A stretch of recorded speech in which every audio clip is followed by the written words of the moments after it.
everyone, and welcome to Black Nouveau.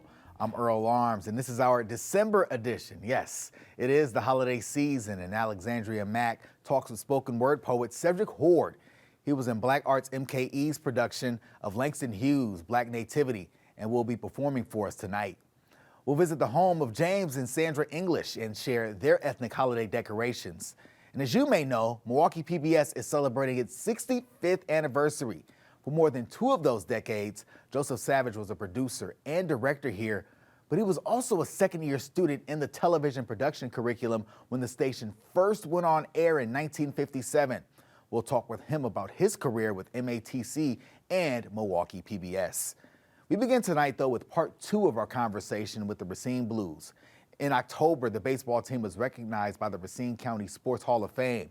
Much of the history, though, has been limited to a handful of photos and a few pages in history books and newspapers. After their special night, though, they're hoping that changes. What I'm here to talk about today is part of what helped to mold me and make me a halfway decent human being, and that's being a part of a very unique bunch of men and a very unique athletic activity. And I think I can describe its uniqueness in about 5 words. Here's the 5 words. Passion, dedication, perseverance, inspiration, and love. I'm talking about the Racine Blues baseball team. On this night at the Racine County Sports Hall of Fame ceremony, James W.R. Stills Jr. did his part to bring the memory of the Racine Blues to life. Led by their manager, Johnny Holston, the Blues traveled the country as an independent black baseball team from the 1940s until the 1970s. Stills says it was a game they loved so much, they were willing to play anyone and go anywhere to find competition, whether that was within the walls of a state prison or even the depths of the Jim Crow South. Everybody wasn't happy to see you, you know what I mean? And even that didn't deter us. As long as we got to where we had to go, because we played in some places where they just cleared off a field and moved the cars for the outfield and stuff like that. You know, but we loved to play. That was our game. I was 16 when I started with the Blues. And to me, it was an education. Being around these guys, I learned some of the funniest stuff there is, just being around these guys. And I'm telling you, it was a real experience for me. They bus you to stop sometime, we had to get out and push the bus. Oh, yeah, we had to do that too. We would get right downtown in front of everybody. And it was always on a Saturday or Sunday. Otherwise, we got in late Friday night. But it would stop midday in front of everybody and stop. We had to get off the bus. And people were like, what are you doing? They say something about the Racine Blues on there. Then they see our baseball uniform. Where you guys playing? So we tell them, and then we push the bus. You only had to push it about 15 feet, and you pop the clutch and it start up. But one guy wouldn't get off that bus, though. You remember him? Yeah. Johnny Fennison would Yeah. not push. He was probably the best baseball player we had. Finished with that. I ain't getting off this damn bus, and nobody was gonna argue with him. But we was coming home one night, about 3 in the morning. We was coming from Danville, Illinois. We was trying to get back home in time to go to work. And Robert Stevenson threw on the brakes. I don't know if he said he saw a deer coming across the road, whatever, but we think it was that Johnny Walker or something. But he slammed on the brake, and all the seats came out on the bus and everybody just rolled up to the front of the bus. It wasn't a new bus. Not by a long shot. But he put all this, Johnny put a ton of money in it. Yeah. You know, he bought the gas, he bought the uniforms, he bought the bats and, you know, the balls. He put his whole life into it. And he tell us, I remember he said, if you hit a home run, you get $1. If you got a triple, you got 75 cents. Should I give me a triple? I give me a triple all the time. Along with the financial challenges, Denori Bride talks about growing older and losing the teammates he grew so close with during his time with the Blues. It's hard to be, because you lose your whole family. You know, in 56 when I started with them, they'd come up, ain't nobody here now but me and them. So to me, I lost a whole family. A lot of the guys that came up with Norris, they got a lot of attention from the the original baseball league, okay, the white leagues, all right? And many of them had tryouts with the professional teams, only for the owners of the professional teams to find out how old they were. And they would refuse to take them because of the age, and they couldn't believe that they was playing at that high level of play at the age that they were. And I can go down the line and name, 10 or 12 guys that had tryouts, and everything was well till they asked them their age. And then they shake their head and say, no. You look at Satchel Paige, he was the 42-year-old rookie. Satchel Paige, well, he was something else. There was one other pitcher too you used to pitch with Satch, but he made it to the big leagues. But he was 42 years old. But the boy could throw the ball. Can he play? Yeah. The men also talked about the lack of press they received when they played. There was no pictures taken out like every game. Now you see like they got newspaper got article like say the Raiders or something. The next day you read about that. But when we played ball, I can't recall ever seeing anything like that. From the perspective of publicity and giving community-wide attention and so forth at some pretty tough times for our nation, we all know the Racine Bells baseball team, the girls baseball team. They're all over the city. If you go to our mall over at the Regency and you go down the hall, you'll see big pictures of the Racine Bells. We really have not gotten the attention. Our audiences were mixed, but we didn't have a mixed press. It motivated me to concentrate my energies toward opening the minds of people. So therefore, I ended up designing for the state courses on diversity, multiculturalism, and teaching race and ethnicity at Parkside, courses similar to that at Gateway through my whole career. So I have 40 years of teaching that. And prior to that, taught at my old high school and taught in Michigan, taught in Accra, Ghana. But I've always tried to improve relations between the races so that all of us can get along a little better. This night, these men hope their memories will no longer be limited to a few pictures and press, perhaps a start to solidifying their place in Racine and baseball history. I just hope they will get together and have more stuff for the blues and recognize the old Racine blues.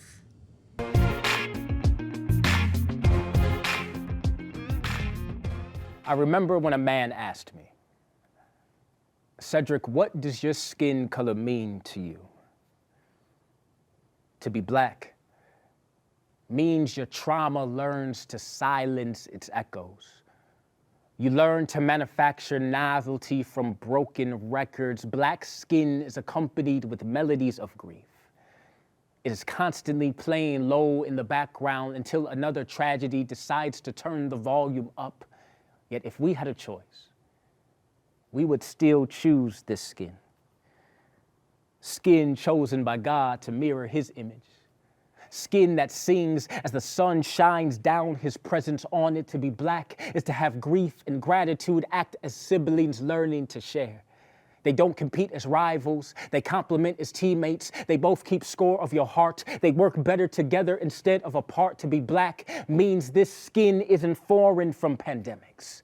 Stepping outside has always been our risk. Putting on masks to make certain crowds feel a little more safe is our normal. To be black means you are the world's greatest aesthetic. We are decorations for the occasion, accepted for TikTok dances, but heaven forbid I say I matter. And even when they try to make assumptions about where you're from and about how you look, before they ever knew your name, remember that it was a time, too, when they wondered what good thing could come out of Nazareth, yet it took a Nazarite to change the narratives. A baby making his grand entrance in a manger, transformed to being a lifesaver, a trailblazer. Some call him Jesus, others call him Savior. He defied death so we can defy the odds. To be black is to watch the marriage union of resilience and strength. It is brilliance in our breath. We still manage to find prayers and perseverance. Our persistence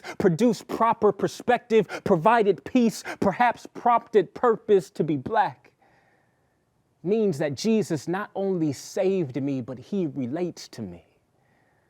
For we know tragedies, but we also know resurrection. So what does my skin color mean to me?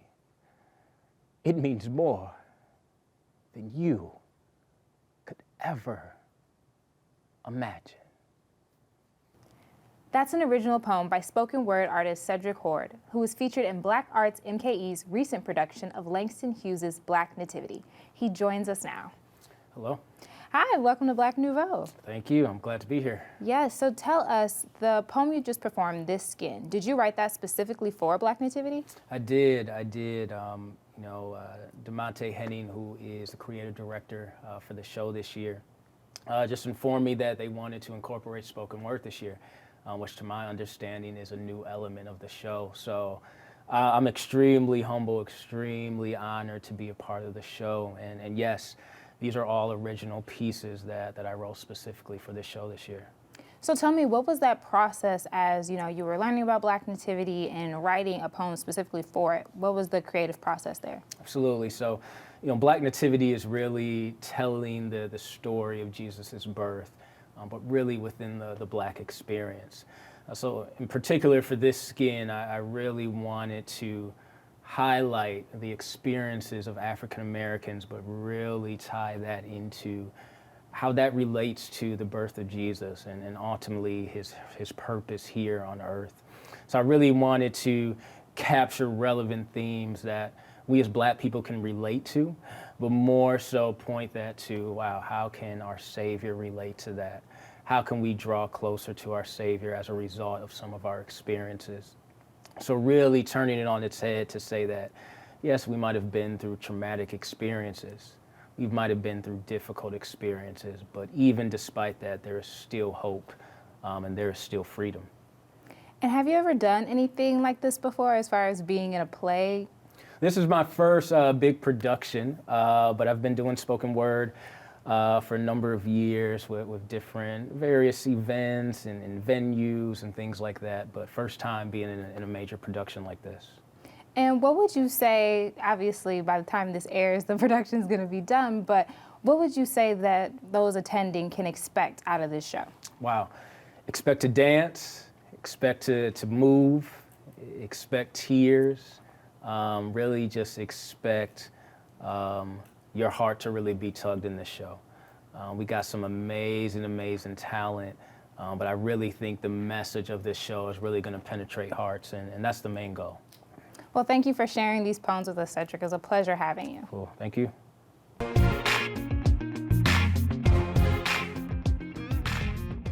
Holidays are always a time for homecoming. So are anniversaries. And as Milwaukee PBS is celebrating its 65th anniversary, we thought you might be interested in this clip from our 25th anniversary program from 40 years ago. It's part of Channel 10 that viewers seldom see, but one of our missions is the training of students to work in broadcasting. Engineers, announcers, producers, directors, stage managers, and artists, all the dozens of skills that television demands. Joe Savage, senior producer for Channels 10 and 36, is another MATC alumnus. While I was in school, I volunteered for just about every job I could find, and I grew to like lighting and setting up and lighting sets. And I became a darn good cameraman, if I do say so myself. After graduating from here, I went to the United States Navy for 4 years. And then I came back and ventured up to East Lansing, Michigan, and Michigan State University. And because of the kind of training and background I had gotten at Channels 10 and 36, I was able to land a job there while going to school. And it helped me a lot, footing the bills. I did come as a general producer-director for college over there, but shortly after I got here, the producer in charge of minority program from a Black perspective departed, so I took over the particular type of programming. We did a program called Necromancers for about 3 years, and the particular need for that, in my view, had lessened. So we went to another program emphasizing programming from a positive Black perspective. And we did that for up until about a year ago.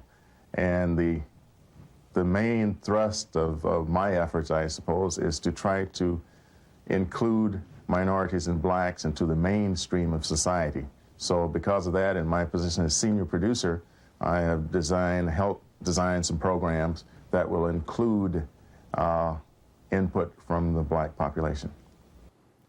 And joining us now is Joseph Savage, who we also must note is one of the creators of Black Nouveau and an award-winning journalist, producer, and 1990 member of the Milwaukee Press Club Hall of Fame. Joe, thank you so much for being here. Thank you for your leadership in paving the way for this show. But certainly talk about your time as a student here. You were a student when this station first started.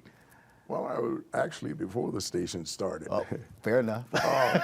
It had some pieces on the air, and Paul Taft, the station manager then, took care of that.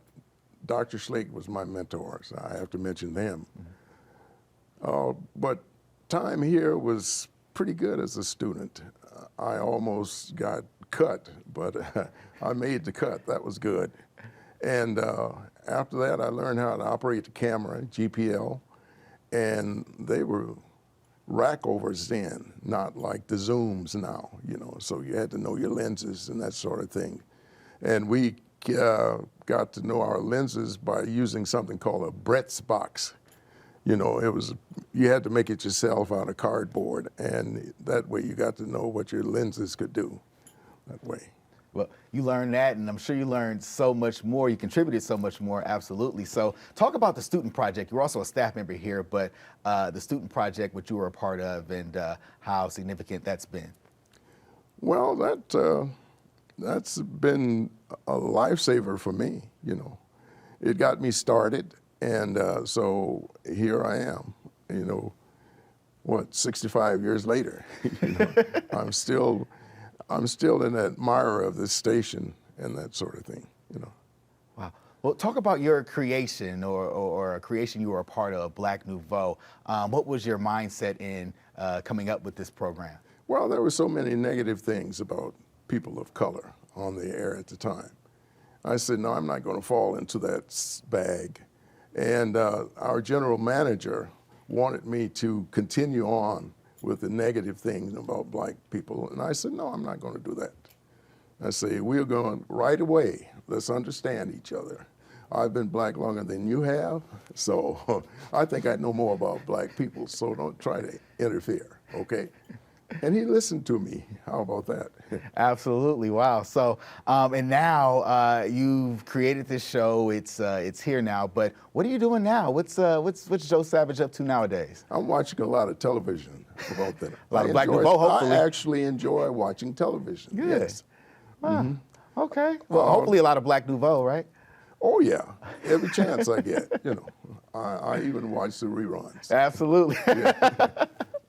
All right, so we have about a minute left to talk a little bit, but I just want to get back to your experience as a staff member here too. You were a student, you were a staff member. What are some of the differences you see from your time starting here to now as you walk around, you see the studio and you see everything happening on campus? Well, everything was new at the time. You know, I went down and I got the theme song made because of a musician I knew in the basement.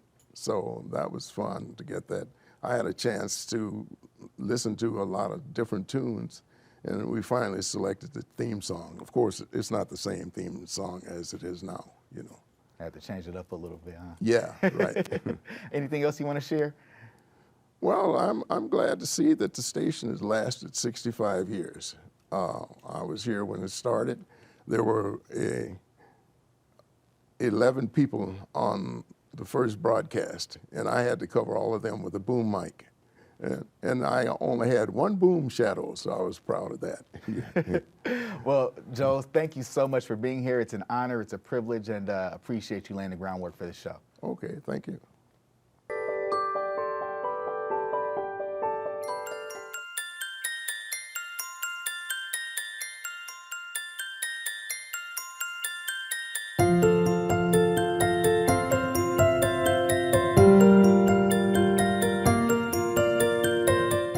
Back to when I was growing up, Black is beautiful. I like to look at things that look like me.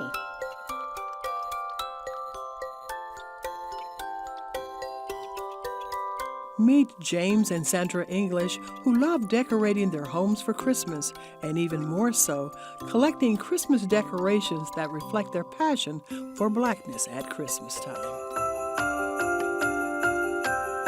I see the moving couple back there. I see the angel who's slightly moving. And then there's Dancing Santa, one of their most prized pieces. The doll that you see hanging here, I think we got her in New Orleans. And we have a couple of Santa heads back here that I really like. And we've had those for quite a while. This collecting of African American Christmas ornaments started as an adventure for educator James English. His wife became hooked and took it over. He has strong feelings on why he started his family's collection. I wanted to have my house looking like the house that I grew up in Philadelphia. To see people like me of color in my house and not pieces that were just generic. I mean, I've been around the world in the Air Force, and I've seen houses and friends of mine, and they had no black Santas in their houses. So why should I have a white Santa in mine? So then when I saw these different Santas throughout my trips, I said, well, this will work. And it just so happened I had a wife that was very supportive. When you're out and about and you see Christmas stuff, what don't you see? I don't see a lot of African American stuff. I looked through everything there just hoping that I would find just one piece. And usually I would find just one. When we went to Indianapolis, Circle City Classic, went to the store in the mall, and she was just amazed at what was there. We saw this one tree that was decorated with a lot of animals from Africa. I think we pretty much bought everything on the tree. So that was, I think, pretty much our first adventure in collecting a lot of this stuff. So the adventure began, hunting to acquire culturally sensitive Christmas ornaments. But on returning home, there were few to none stores that featured their wares to African Americans. Thus, the traveling started. It's taken us from state to state. We've gone to New Orleans, to Indianapolis, to Texas, to South Carolina, all over. One of their hot spots for finding pieces have been the Big Easy, New Orleans. They have, because of the diversity that goes with that city, just to name New Orleans. I mean, some of the best pieces that we've got were from New Orleans, or they were very helpful in ordering a piece if it was out of stock. They've also gotten pieces from Jamaica. Mostly we go around Thanksgiving time. A lot of people are putting out their Christmas stuff then, so we would see a lot of things that we like then, so we get them. The internet has been a great aid for them and probably others who collect. And as I went on to the internet over the years, it's just so much stuff out there that come Christmas time, they're all sold out on the internet, all the good pieces. So you have to wait till next year. So we're like always a year behind on certain pieces. Suggestion for those who want to start collecting and putting together their own culturally sensitive Christmas home. I would tell them that they have to, first of all, be ready to travel, because you're not going to find very much here. Probably try to get on Facebook, Twitter, I'm pretty sure there's someone out there that has groups for Christmas. Okay, where did you get this stuff? Let's go trade here, flea markets. Keeping the wife happy, they have scoured every nook and cranny to find more African American figurines, have gotten to a point that we have just too many, but there's never enough for her.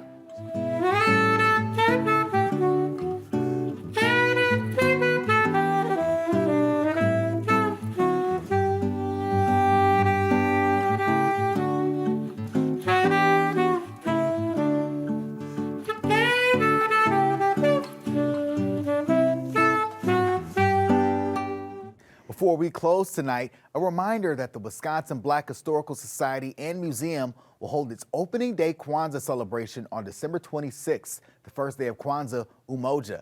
There is more information on our social media, but however you decide to celebrate this season, may it be a time of peace and love from all of us here at Black Nouveau to you and your family. Happy New Year.